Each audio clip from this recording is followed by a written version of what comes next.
Hi, I'm Vicki Wright Hamilton, and welcome to Ignite. Are you ready to spark your passion and fuel your leadership journey? This is where ambition meets action and the transformation begins. Let's light the fire and keep it burning. So, we have a guest today that's definitely going to light your fire. It is my honor and pleasure to welcome Elanna Pollack Reiss to the show. Hi, Elanna. Hi, how are you? I'm great. How are you? I am good. Thank you for having me. Oh, thank you so much for being here. Would you share with our audience a little bit about what you do? Oh, absolutely. So, I am the founder of a company called Success Compass, which is really about coaching and navigating to help you live an aligned life. So, what does that mean? It means what we define as success has to really resonate with who we are, and I help people figure that out and get there. Fantastic, fantastic. Well, as we say, we want to thrive in 2025. And this is the time of season that people are really wanting to make sure that they start off in that true success mode for 2025 and to get going. But we know it all begins with mindset and getting our minds right. I'd love to get your perspective on how you handle dealing with minds and mindset with your clients as you move forward. Oh, I love that question. I think mindset is the backbone for everything. You could be doing something that you thought you loved and be miserable at it, or that you're really good at and be miserable at it if you're not in the right state of mind. So, with my clients, there are so many things we focus on that relate to mindset, particularly if we're going through a job search. So, a couple things to that. The first is the job search process can be really long and it can be really cumbersome. People know about the first phase, which is getting your resume set, getting your LinkedIn profile up to date, and feeling like, okay, I know what positions I'm going to apply for. And Mhm. people know the last phase, which is all about I got to be buttoned up on my interviews. But this middle phase, which I call phase two, is really the long slog and requires a lot of mindset help. And people who, let's say, are really good at climbing a mountain or running a marathon or doing something that is a very long-term goal tend to have the right mindset. But when it comes to job search specifically or anything else in life, it's one of the first things is really recognizing that it's a long-term goal. And how do you get there, right? And breaking it down into small steps if you want to do day by day, really having a lot of structure in place to get you there. So, yes, mindset is the backbone of all of it. It's really interesting, Alana, that you say that because one of the things is that we're a microwave society. We want everything instantaneously. And when you are dealing with searching for a job, the first thing you're thinking about, especially if you're not working, is how am I going to pay my bills? How am I going to feed my family? And how am I supposed to be calm, patient, work towards that, knowing it's a long term thing if I need something right now? So I'd love to get your perspective on guidance and how do you talk to some of your potential clients and people that are having this issue on how do you deal with that gap?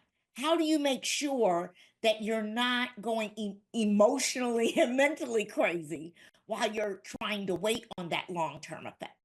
Yeah, it's a really important question. When people are looking for a job, they're either employed, which is one scenario where you really want to find that next job that's ideal, that perfect Mhm. dream job, or to your point, they're not employed, in which case it becomes a little bit of a grab and go. What can you do? What can I get? And I do believe when you have that desperation, that energy comes across, and you're a little bit less attractive as a client, as a prospective candidate. But there is a reality to that. So one of the things that I work with my clients on is, first of all, if you're eligible, have you filed for unemployment?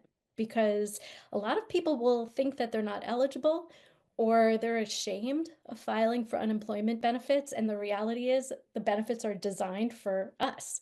So if you're laid off from a position and you're eligible for unemployment benefits, sign up for unemployment benefits. It's a stopgap. It may not provide you with the same income level that you were at, but it's something to kind of take the edge off. while you're looking. Another thing is taking a part-time job, doing something as a gig on this, something that's been a side gig or something you've always thought of. Why not pursue that while you're job hunting?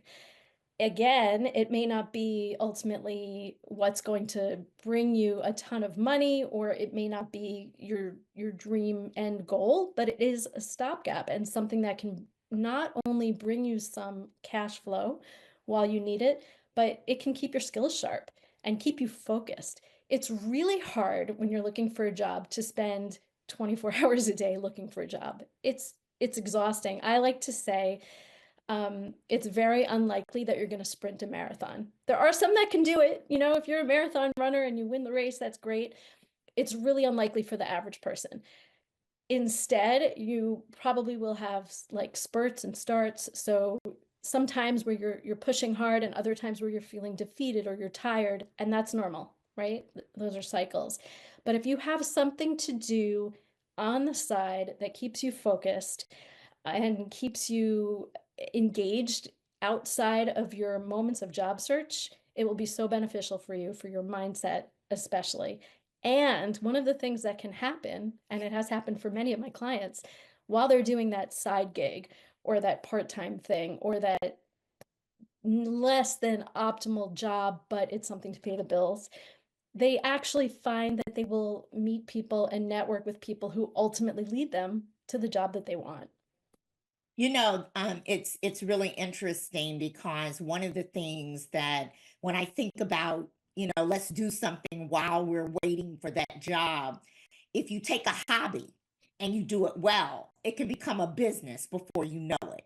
And you Mm-hmm. could be starting a new business as you're doing things, that you enjoy doing, but you can get a little payment for, as you're doing for that part-time work or trying to get some income in. And then you can begin to build. Oh my gosh, before I know it, this is something I really love, and I'm starting a new business, in terms of moving forward too. And I know that, as we deal with the beginning of the year, and there are a lot of changes in our economy. There's a lot of changes that are happening around the world, in terms of we hear people getting laid off, we hear companies backing out, we hear AI taking over things. There's a lot of concern that's out there. And I know that as we begin, as coaches trying to help our clientele get through those concerns and work through that internal trauma they're having as they're waiting. It can become for that individual that, I'm still worried about what I'm going to do because I'm not at that standpoint. But that networking is so important because applying for a job is only a social security putting a number in a resume in a system. But finding somebody in the company that can walk that resume in or talk about you begins a whole new different conversation. So I'd like to change the conversation a little bit from your perspective of how you help your clients holistically as they're going through that piece of I got to go network and I really don't want to, or I'm not that kind of person. Yeah, that's a huge insight right there, Vicki, a huge insight. 70% of jobs listed are not what you're going to see on job boards. They're actually through other people, like the hidden job market is what it's called. And 80 to 85% of jobs landed are actually through networking and talking to people. I mean, that's huge. That's the majority of what's going to get you there in the first place.